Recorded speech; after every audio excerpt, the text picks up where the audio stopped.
sajae kok kaya ngerti sing tak kandhakake. Kuda, niatmu apa? Lah kok kowe mendak-mendak ning ngarep aku? Kowe wujuding kuda sembrani ingkang duwe swiwi. Apa kowe saguh nyabrangke aku?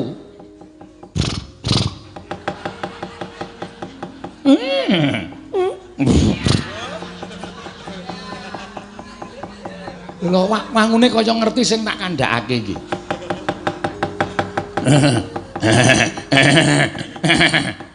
Weh lah dalah.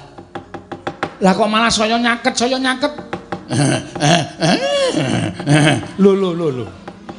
Lah kok dipapakke kaya ngene iki? Wo lah ya wis yen ngono iki pancen pestiku aku iso nyabrang.